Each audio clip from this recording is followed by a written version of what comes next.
Everyone was wrong about what Max Strus could do for the Cleveland Cavaliers.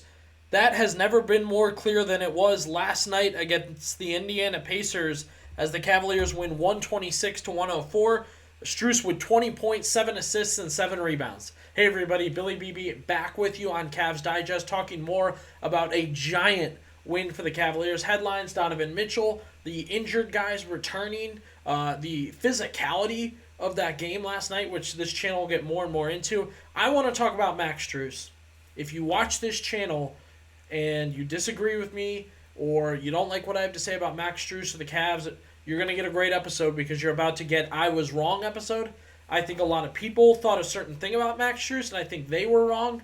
And I also bring back my guest, Kenny Rhoda from 1480 WHBC, formerly with ESPN 850, covering the Cavs since the late 80s he was talking about. So he talks about Max Strus, who he felt the same as myself. Series is heating up. It's 2-1 now. It's going to come down to Sunday. Got to win Sunday. Had to win Friday. Got to win Sunday again. So be sure to subscribe. Be sure to drop down and comment. We have a lot to get to. So again, when the Cavaliers signed Max Strus, I noted Max Strus could not compete with the Miami Heat in the finals. They benched him. He had a couple zero games. Game 1, he was 0 of 10 against the Denver Nuggets. Unplayable. They signed him and Niang to 4-year deals. My narrative has always been those are unplayable guys. They eventually get benched. They eventually get weeded out. They signed Strus to be a sort of sniper shooter, and at times he has been. At times he hasn't been. You'll hear Kenny talk about how he's the most consistent, inconsistent player in the world. He proved me wrong last night. He was exactly what Cleveland needed at exactly the right time, which we're not seeing from Ty Jerome. Another video for another day.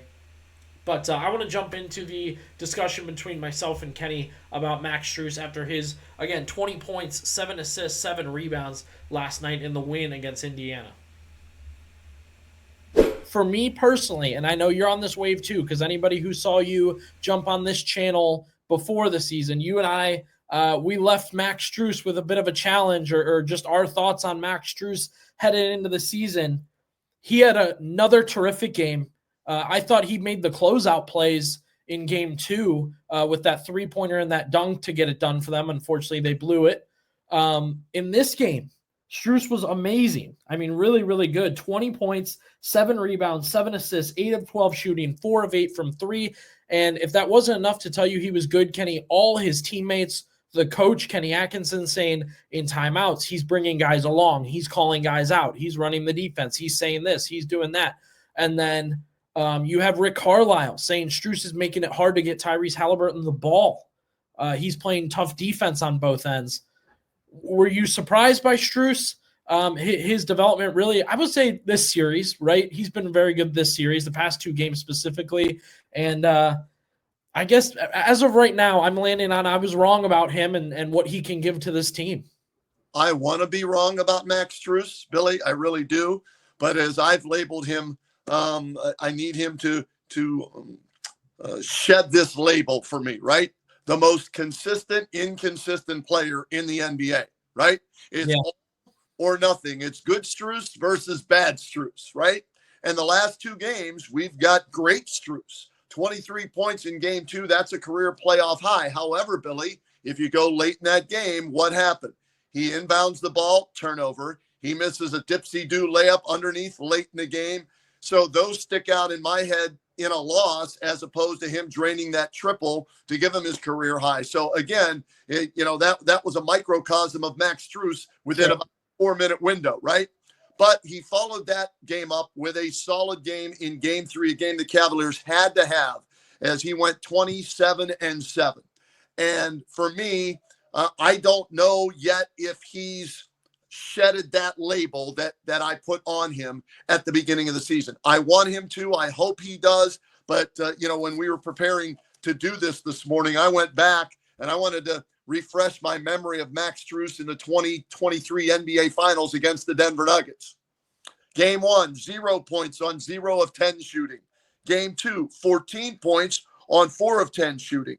Game 3, 3 points, 1 of 7 shooting. Game 4, 0 points, 0 of 4 shooting. And then game 5, you had 12 points, 5 of 12 shooting. So he shot 23% in the NBA Finals overall, 18% from three-point range. So there's good Strus, there's bad Strus. And I'm hoping he's on a heater, man. I'm hoping he can ride this through the NBA Finals June 22nd, whenever Game 7 might be, somewhere in that vicinity. And he provides more good than bad. So in this series, which hopefully will go at least 6, if not 7, because, well, it has to go, at least 6 games, right, for the Cavaliers to win this. I'm hoping there's more good Max Strus in this series than there is bad. So far in the playoffs, 7 games for the Cavaliers. He's had 5 good games, only 2 bad games, so he's trending in the right direction. Great stuff there. Appreciate Kenny Rhoda jumping on with us here on Cavs Digest. Be sure to follow him on X, Instagram, 1480 WHBC. Max Strus was awesome. I was wrong. I believed he was a guy that could not benefit the Cavaliers in the playoffs. He is a guy right now that, upon injuries, and I know you're on this wave too, because anybody who with guys just out of the game, even with these guys playing, he had to do what he did last night, and he was tremendous. Kenny Atkinson with a great quote here. He raised his level first, and now it looks like the guys are following him. It's huge having a guy like that. They're citing his playoff experience. I agree. I think that's such a big deal for them right now. Unexpected for the Kenny Atkinson and Darius Garland saying Strus is calling guys out in the huddle. He's saying they're missing assignments. He's guiding them. He's telling them what needs to be done. I mean, he is leading this team right now. It would have been enough for me to compliment him at 20 points, right, and 7 rebounds, and Bleacher Report had him at 7 assists. But to also be just taking a vocal role, a leadership role for this team right now is gigantic. I felt for him because I thought he made giant plays at the end of Game 2. The dunk and the 3 were awesome, and they lost, so that kind of fell by the wayside. I mean, now he's locking up Halliburton. Rick Carlisle was talking about how he's making it hard for Halliburton to get the ball, making other defensive plays, knocking down threes, getting aggressive down low. I mean, this is a very physical series. To have a guy that knows that physicality and is ready to step up and make it happen for the Cavaliers is gigantic. I want to see it continue from him. Maybe you don't need the 20 points every game. Maybe you do. Darius Garland still doesn't look right shooting. Neither does DeAndre Hunter. It was great to get those guys back. You know, I got to give them some love, and the things they did for the Cavs were big. Cavs have to do it Sunday. You got to do it again, even it up coming back. But just some love to Max Strus, man. I've been, I guess, a vowel shy of a hater. I just didn't think he could bring it enough for this team. But he was enough, more than enough, in Games 2 and Games 3. He was awesome. He was everything the Cavaliers needed, and he was a large chunk of why they won Game 3, and he was a large chunk of why they were going to win Game 2. So, love to Max Strus. Love that picture there. Hope he goes out and gets some in Game 4. Hope the Cavaliers can do it. And again, I was wrong on Strus. You can drop down in the comments. What were your feelings about him when they signed him? Regular season Strus, playoff Strus. I mean, we've gotten 2 years of him now, so you can leave your thoughts and be sure to subscribe to Cavs Digest.